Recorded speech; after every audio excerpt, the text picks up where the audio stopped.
کہنے لگے کہ میں قیامت والے دن اللہ کے حضور یہ دعا کروں گا کہ اے اللہ مجھے اپنے محبوب صلی اللہ علیہ وسلم کے مبارک پاؤں چومنے کی اجازت دی جائے.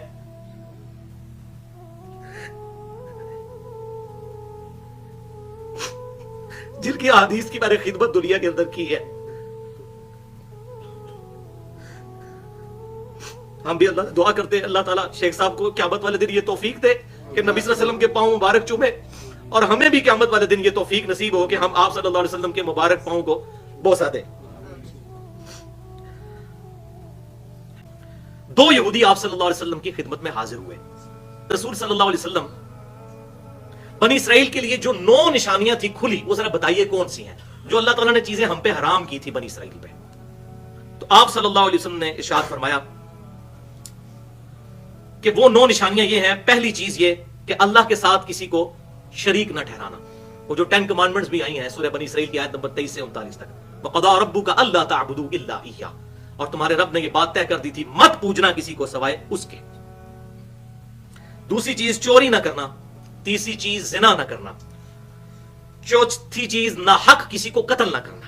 ہاں بفتوی شریعت ہو پھر تو ٹھیک ہے، وہ حکومت جو ہے وہ قتل کے بدلے میں قتل یا فساد فی الارض کرنے والے کو مرتد کی سزا دی جا سکتی ہے. نمبر 5 بے قصور کو حاکم کے پاس گھسیٹ کرنا لے کے جانا. نمبر 6 جادو نہ کرنا. نمبر 7 سود نہ کھانا.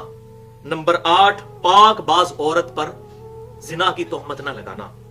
اور نمبر 9 اے یہودیوں پرٹیکولرلی تمہارے بارے میں ہفتے کے دن کے بارے میں حد سے تجاوز مت کرنا.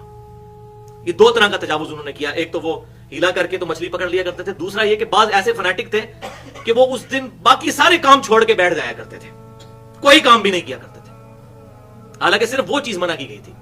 تو وہ بھی حد سے تجاوز کر چکے تھے، ان کو بھی تقوی کا ہیضہ ہو گیا تھا. تو حد سے زیادہ تجاوز نہ کرنا. جب یہ 9 باتیں انہوں نے یہودیوں نے سنی تو ان دونوں یہودیوں نے نبی صلی اللہ علیہ وسلم کے مبارک ہاتھوں اور پاؤں کو چوما اور کہا اللہ کے رسول ہم گواہی دیتے ہیں کہ آپ اللہ کے رسول ہیں. اسلام نہیں قبول کیا، صرف گواہی دی. تو نبی صلی اللہ علیہ وسلم نے کہا کہ تمہیں میری اتباع سے کون سی چیز روکتی ہے؟ تو کہنے لگے یا رسول اللہ صلی اللہ علیہ وسلم ہمیں ڈر ہے کہ اگر ہم آپ کی اتباع کریں گے تو ہمارے یہودی علماء ہمیں اور ہمارے گھر والوں کو قتل کر دیں گے. وہ یہی والا مسئلہ ہے آج کل جو مولویوں والا ہے.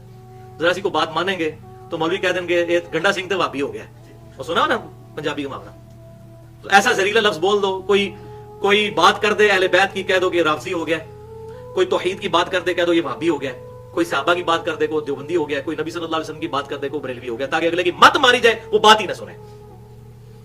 تو یا رسول اللہ صلی اللہ علیہ وسلم ہم ڈرتے ہیں کہ یہ ہمارے گھر والوں کو قتل کر دیں گے. تو انہوں نے پھر آپ صلی اللہ علیہ وسلم کی اتباع نہ کی. تو میں نے کہا شیخ صاحب یہ حدیث صحیح ہے؟ تو کہتے ہیں بالکل ٹھیک ہے. تو میں نے کہا اس میں تو پاؤں بھی چومنے کا ہے. تو انہوں نے کہا نبی صلی اللہ علیہ وسلم کے ہاتھ اور پاؤں دونوں چومے جا سکتے ہیں. اس کی بنیاد پر کبھی کسی صحابی نے اپنے ہاتھ پاؤں نہیں چموائے. ہاتھ چموانا ثابت ہے اور وہ ہم قائل ہیں. وہ میں نے سلمہ بن اکوا کی روایت الادب المفرد سے بیان کر دی 973 نمبر. تو پاؤں چومنے کے ہم قائل نہیں ہیں نبی صلی اللہ علیہ وسلم کے علاوہ. اور پھر شیخ صاحب مجھے کہنے لگے کہ علی بھائی میرے دل میں خواہش ہے جو قیامت والے دن میں اپنے رب کے حضور رکھوں گا. میں نے کہا شیخ صاحب کون سی خواہش ہے؟ تو کہنے لگے کہ میں قیامت والے دن اللہ کے حضور یہ دعا کروں گا. یہ اس کا جواب دینے سے پہلے بتاؤں، یہ بند رہے نا وہ ریکارڈ بھی کرے ویڈیو کسی کا. ہمارے کچھ بھائی اس کو ناجائز ہو سکتا ہے نا. اس قسم کی جو ہے وہ جدید میڈیا ہے.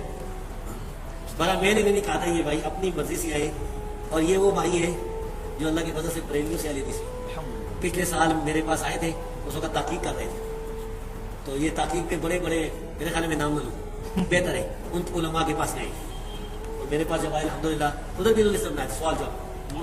آپ تو بہت بڑی دعوت یہ دے رہے ہیں، بڑے لوگ اللہ کی مدد سے یعنی ہم سے زیادہ یہ دعوت دے رہے ہیں.